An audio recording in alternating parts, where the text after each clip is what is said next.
For some reason, Batman just always stood out. It's one of the major characters of the 20th century, and so many people connect to it on such a deep level and for so many different reasons. The first conversation I had with Matt about it, I just knew there was something radically different from anything we'd seen in Batman movies before.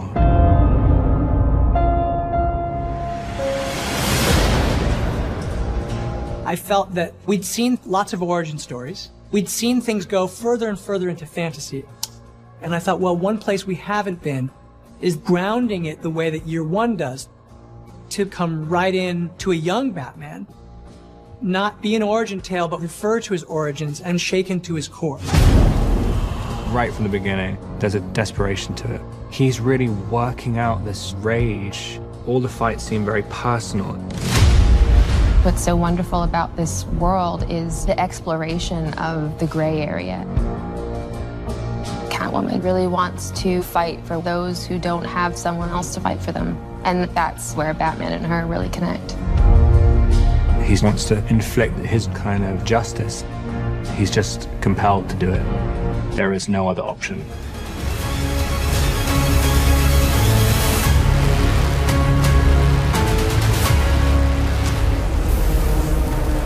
I've loved Batman since I was a kid. The story is a very psychological one. He's basically coping with things that happened to him as a child, and he's driven to try and make sense of his life. What I'm doing is my family's legacy.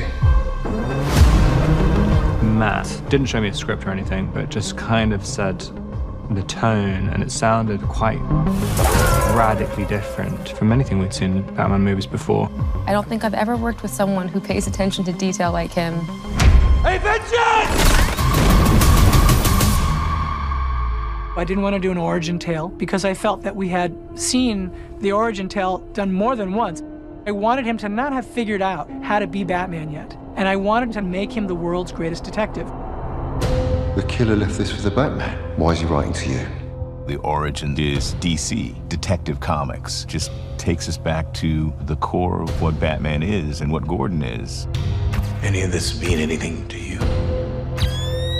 I wanted him to use that phrase that is in so many of the comics, I'm vengeance, because this is a personal mission. But there is a dark side to this idea of vengeance. Batman is very much about the psychological investigation of a character that is caught in his own moral maze. He outmatches these people because he's fighting a stranger as if they have personally harmed him. I think in a way he's imagining that these are the people who killed his parents, like every single one of them. It's not about black and white. It's not about good and evil. There's just so much in the gray. Gotham is a really, really scary place. And so all of that as a world is incredibly rich for a filmmaker. Watch it, fellas. You got the prince of the city. There is a very rich, very protected and revered history to this character of Batman and to this world of Gotham and these criminals. I think Matt has put all of himself into the script in this film. I think he's got a lot of him in there. I've got a lot of me in there, yet it's the Batman, it's the Riddler. The Batman story has endured for 80 years. He doesn't have superpowers. What he has is a super heroic drive to try to make the world better. This guy's crazy! When that light hits the sky, it's not just a call, it's a warning. I wouldn't call Selina a villain. There's just so much in the gray. You're pretty good at that. That their idea of what justice is might be a little bit different. Who are you under there? What are you hiding? There was no question in my mind that Zoe was going to be a great Selina Kyle. I could feel that this is a character that she felt a connection to. You got a lot of cats. I have a thing about strays. He really struggles to think, you are on the bad side, but I like you. I really felt for her, her story, her past, her strength. I really found a character who was more than just a sidekick or more than just a good-looking girl in a tight outfit. She's a survivor. I wish I had no idea. The bat and the cat. It's got a nice ring. She really wants to fight for those who don't have someone else to fight for them. These two characters They relate to each other, and she's this mirror image of him, and yet they're so damaged in their own way. If we don't stand up, no one will. They're both people who aren't afraid to die for what they believe in. And I think that is where Batman and her really connect. It's only gonna get worse for you. It'll be bloody. I know. I think she's ready to raise some hell. Selina, don't throw your life away. Don't worry, honey. I got Dano.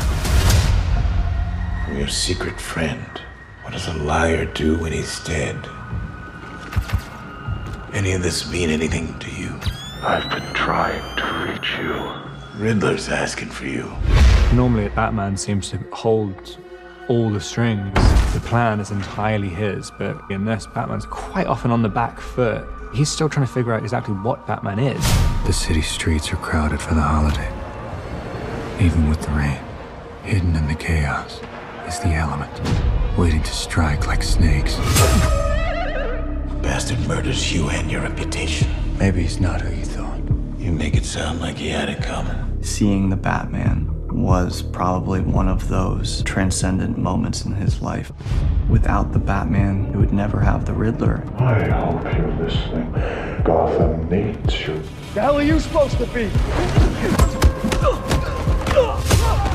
The Riddler lends itself to allowing us to go back to the origins of the Batman, which is DC. It's Detective Comics. I wanted to see a Batman that was challenged by these crimes, who was a little bit in a free fall.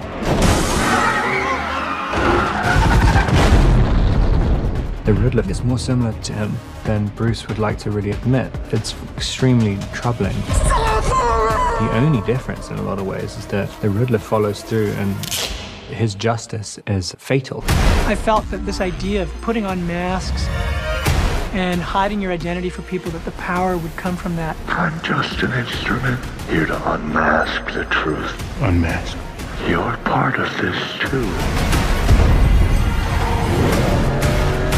The Riddler seems to know secrets about Batman and Bruce that even Bruce didn't know. So it's a very reactive version of Batman that I don't think we usually get.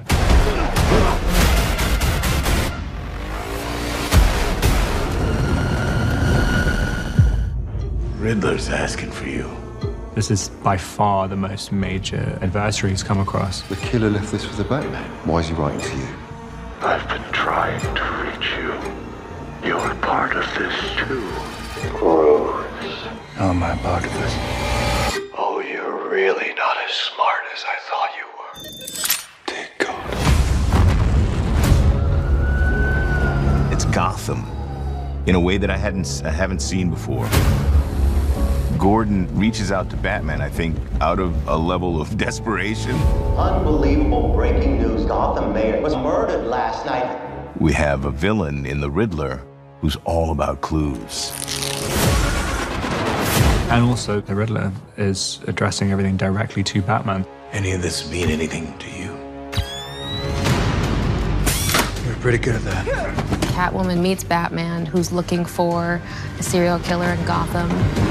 You a new friend of yours? I'm not so sure. They're both people who fight for what they believe in. They aren't afraid to die for what they believe in. What's black and blue and dead all over? He wants to end up punishing the Riddler because he's being a mirror to Bruce's secrets. Riddler's latest. It's all about the Waynes. All these years, you lied to me, Alfred. I'm just here to unmask the truth about this cesspool we call a city. Maybe this is all coming to an end. Hey, Vincent! We all have our scars, Bruce.